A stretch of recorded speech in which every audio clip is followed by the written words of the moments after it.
aadaabta booqashada umusha waxaa wanaagsan maalmaha hore ama usbuuca koowaad inaad taleefanka kala hadasho oo aadan booqanin maadaama gabadha umushahay ay nasiino u baahan tahay booqashada iyo hadalka badanna uusan u wanaagsanayn si waqti ay umusha kaga soo kabsato dhafarkii iyo xanuunkii ay soo martay oo sug usbuuc ama labo si aad ugu tagto iyadoo muuqaal qurxoon oo daal iyo xanuun uusan ka muuqan. labo markaa booqanayso umusha u sii qaad waxa awoodo oo hadiyad ah markaa u tagtana ha qaadin cunuga yar fasax la'aan. hooyadu xilligaas aad bay cunuga uga walwalaysaa in ay wax soo gaaraan. iska ilaali inaad xambaarto ama indhaha aad ku taagto aad ka jeesan weydo haddii uu qurux badan yahay iyo haddii kalaba maasha Allah la maqlaya dheh. 3 ha dhunkan cunuga yar qaasatan gacanta daanka iyo afka ka dhunkan waayo jeermisku aad buu ugu nugul yahay ilmaha yar oo difaaca jirkiisu aad uma awood badna.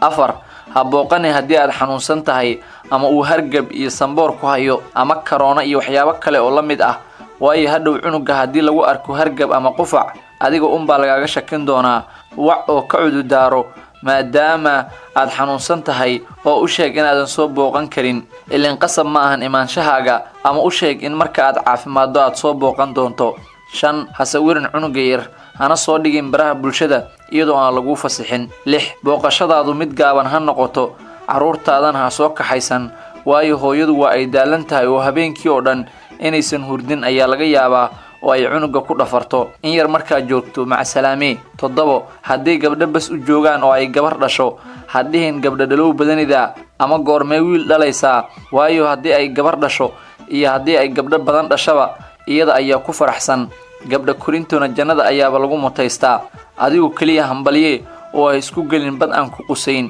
ilaahay baa gabar iyo wiilba baxshee. 8 waxa ka sheegin magaca ay u bixiyeen cunuga oo hadhihin waa magac laga tagay iyo waxaas ma magacaba ra'yigaaga iyo magaca kula qurxoon dhinac iska dhig qof walba dooq ayuu leeyahay adiguba caruurtaada magacyadooda iyagu kuma ay bixin marka faraha kala bax oo fasax wax walba oo loo bixiyay ilmaha yar. 9 haddii aad wax kula talinayso si fiican ula tali oo dheh waxaas intii aad samayn lahayd waxaas ayaa ka fiican ama sidaa cunuga uma fiicna ee sidaan ayaa u fiican ama sidaa cunuga ha u nuujin ee sidaa samee si naxariis la ula tali oo tus wixii saxan adigoo oo aan jeesayn ama dareensiinayn inaad ka fiican tahay ama aad ka khibrad badan tahay. 10 ha weydiinin sida ay u dhashay oo sheeko dheer iyo su'aalaha u gelin ha soo xasuusin xanuunkii foosha ay ka soo martay inay iyada kaaga sheekayso mooyee hadduuba alla kala keenay waa alla mahadi taasaana muhiim ah. 11 adeegso erayo niyadda u dhisaya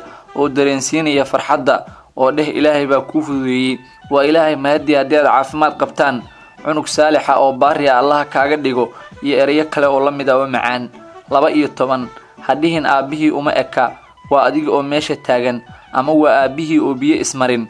yuu ekaan lahaa oo labadiisa waalid ahayn adiga muu ku ekaan lahaa macna.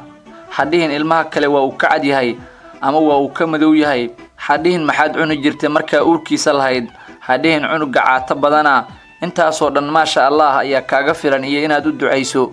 13 ha soo marsan catarada aadka u udgaya oo dadka wadnaha qabanaya oo cunuga yar ha u dhawaanin iyadoo ay wax ka soo carfayaan waayo waa ay ku jiran karaan ilmaha yar carafta zaa'idka ah. 14 sokor oomo iyo waxyaabaha guriga laga isticmaalo waa wax ay heli karaan oo guriga yaala waxa fiican oo ay saa'id ugu baahan yihiin gabadha iyo cunugeedaba inaad u geyso sida masaasad